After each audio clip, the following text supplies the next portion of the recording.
Hi everyone, welcome to my channel. तो बिना किसी टाइम वेस्ट किए सीधा पॉइंट पे आते हैं कि how I score 60 marks in audit. So first attempt में I have score 40 marks and then मैंने कुछ मिस्टेक्स किए थे, उसको आइडेंटिफाई करके रेक्टिफाई किए, then I score 60 marks. So point by point जाते हैं कि मैंने किस तरीके से पढ़ाई की थी।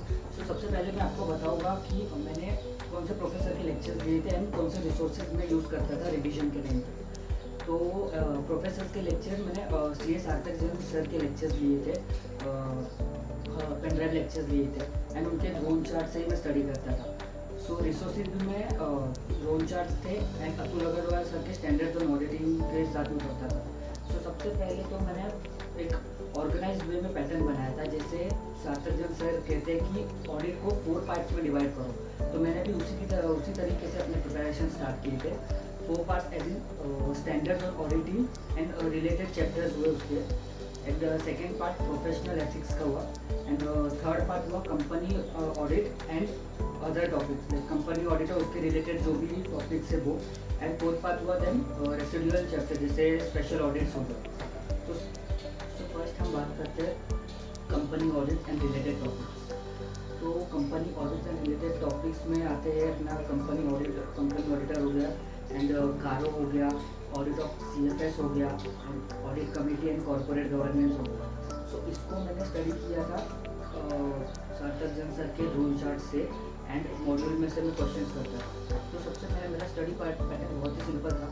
मैं फर्स्ट चैप्टर पढ़ूँगा, उसके कॉन्सेप्ट्स में समझ लूँगा एंड देन खुद से मैं क्वेश्चन सीखना, क्वेश्चन समझना, सॉल्व करना मैं स्टार्ट करूँगा।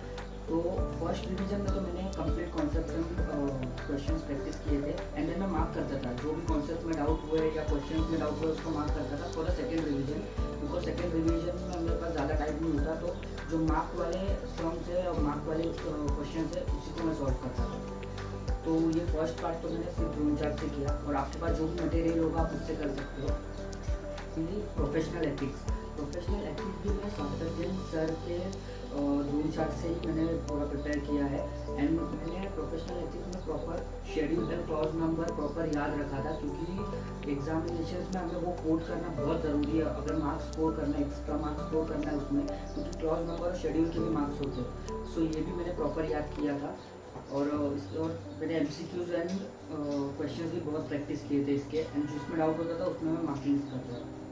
एंड थर्ड हुआ स्टैंडर्ड्स एंड ऑडिटिंग मैंने अतुल अग्रवाल सर के कॉन्सेप्ट नोट से किया था। तो मैंने उनके वेबसाइट में वैसे भी वो फ्रीली अवेलेबल है, तो आप लोग भी डाउनलोड कर सकते हो वहाँ से। बहुत ही कंपाइल्ड है कॉन्सेप्ट नोट्स। तो कॉन्सेप्ट नोट्स जैसे ही मैं करता था एंड देन मैं क्वेश्चंस पे जाता था, तो वो बहुत ही मेरे को सिंपल लगता था ये प्लान, ये स्ट्रेटेजी फॉलो करना। पहले कॉन्सेप्ट देख लो पूरे चैप्टर के एंड देन फिर क्वेश्चंस में जाओ। तो अतुल अग्रवाल सर का मैं आप लोगों को भी वही एडवाइस करूँगा कि अतुल अग्रवाल सर का स्टैंडर्ड्स एंड ऑडिटिंग वहाँ से ही कर लो।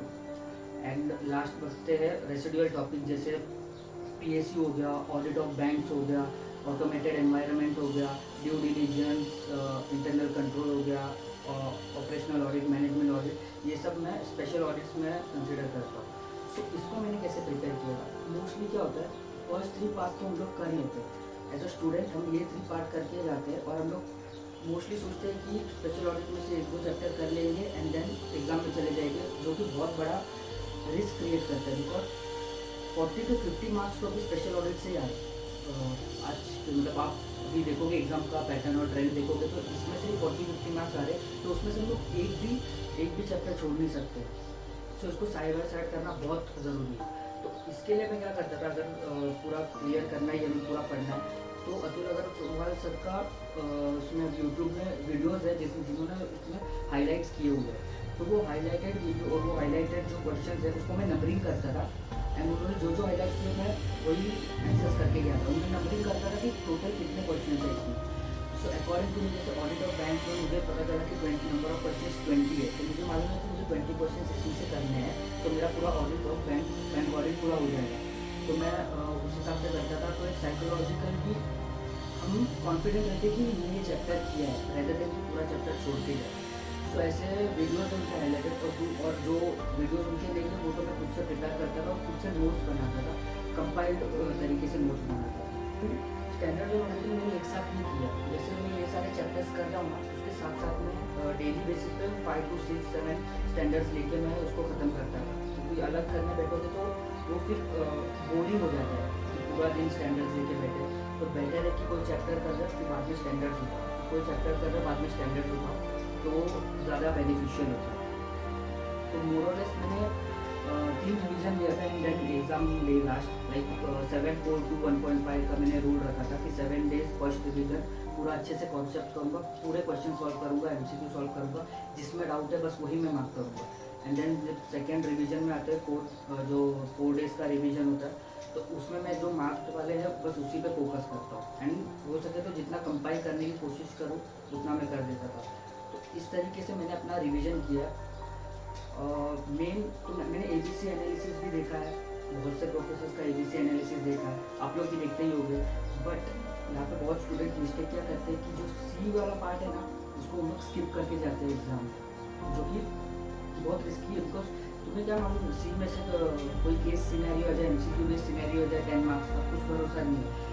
ABC एनालिसिस इस वजह से देखो कि आप प्रायोरिटाइज कर सको कि आपको पहले क्या पढ़ना है, बाद में क्या पढ़ना है और फिर उसके बाद क्या पढ़ना है। लेकिन पढ़ना सब कुछ छोड़ के जा नहीं सकते आप, और इतना रिस्क नहीं ले सकते वाटर पेपर में। अगर आप डिसिप्लिन के साथ रिवीजन करोगे तो पूरा हो जाएगा।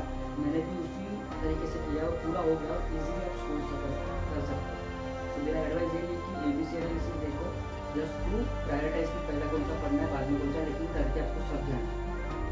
देखो अगर प्लान बना रहे हो और उसको प्रॉपर डिसिप्लिन के साथ फॉलो कर रहे हो ना, तो मैं गारंटी दे सकता हूँ कि आप बहुत ही ईजिली एग्जामिशन स्कोर कर सकते हो। ऑलरेडी बहुत ही ईजिली एग्जामिशन, बिकॉज तुम्हें बहुत बार हो जाता है कि हमें आ नहीं रहा है, हम कर नहीं सकते, एंजाइटी हो रहा है, इस वजह से हम लोग कुछ छोड़ देते हैं उसे।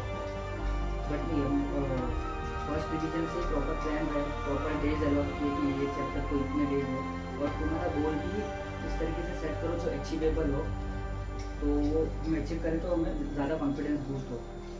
सो अभी मैं ओवरऑल समअप कर देता हूँ कि हाउ आई हैव स्टडीड और मैंने कैसे स्कोर किया था, जिसको आप भी फॉलो कर सकते हो। सबसे पहला तो ऑर्गेनाइज्ड वे में स्टडी करो।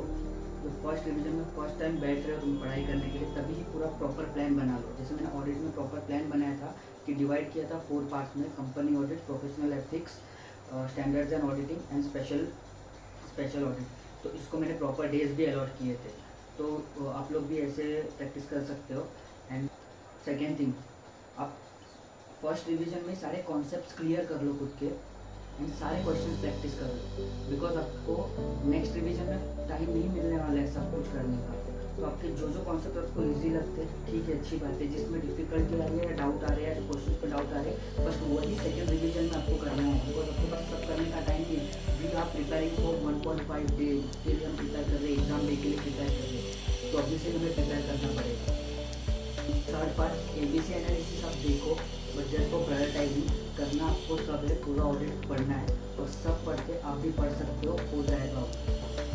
फोर्थ, बी काम, स्ट्रेस मत लो, आप आराम से कर लोगे सब चीज़। आप प्रॉपर प्लान बनाओ, उसको फॉलो करोगे तो बहुत ही ईजीली होगा। लाइक मेरे टाइम पे भी जब एंजाइटी होता था, स्ट्रेस होता था, तो मैं यही करता था कि जब भी लगे कि नहीं हो रहा है या प्रॉब्लम हो रहा है, एंजाइटी हो रही है, तो मैं कोई भी टॉपिक उठा लेता था, जैसे ऑपरेशनल ऑडिट हुआ, मैनेजमेंट ऑडिट हुआ या ऑटोमेटेड एनवायरनमेंट, जो 4 मार्क्स देता है ऑटोमेटेड एनवायरनमेंट, उसको उठा आपको पढ़ना चालू किया। वैसे भी मैं ये सोच रहा था कि कुछ नहीं हो रहा है, तो कुछ नहीं हो रहा है तो बेटर है ये पढ़ लो, तो मैं 5 से 10 मार्क्स दे सकते हैं। या आप जो एंजाइटी के वक्त अगर ये अगर उठा लोगे ना ऐसे टॉपिक्स और यही प्रैक्टिस करोगे ना, तो आपको पता नहीं, आपको सबकॉन्शियस माइंड में वो बैठ जाएगा और आपकी रिवीजन भी होते रहेंगे, तो ये 5 से 10 मार्क्स ऐसे ही बूस्ट कर सकते हैं। So please utilize your time very efficiently and I wish you all the best. कुछ भी होगा, कुछ भी टॉपिक के रिलेटेड या कुछ भी वीडियो के रिलेटेड कुछ भी डाउट रहेगा, प्लीज़ रीच टू मी, मुझे कॉन्टैक्ट कर सकते हो आप। मैं आप लोग को हेल्प करने की फुल कोशिश करूँगा। एंड सेकेंड, कुछ और टिप्स एंड ट्रिक्स हो गए तो वो मैं वर्ड फाइल में डिस्क्रिप्शन बॉक्स में डाल दूँगा। एंड इंस्टीट्यूशन के हिसाब से कौन से चैप्टर को कितना वेटेज है वो भी मैं अपने डिस्क्रिप्शन बॉक्स में डाल दूँगा। So thank you so much for watching this. And अगर अच्छा लगे तो आप प्लीज़ शेयर करना अपने सारे दोस्तों के साथ, एंड प्लीज़ लाइक करो एंड सब्सक्राइब करो, एंड प्लीज़ मुझे फीडबैक दो कि मैं और कौन से वीडियोज़ बनाऊँ आपके लिए या और क्या आप देखना चाहोगे। So yes, thank you so much. जय हिंद।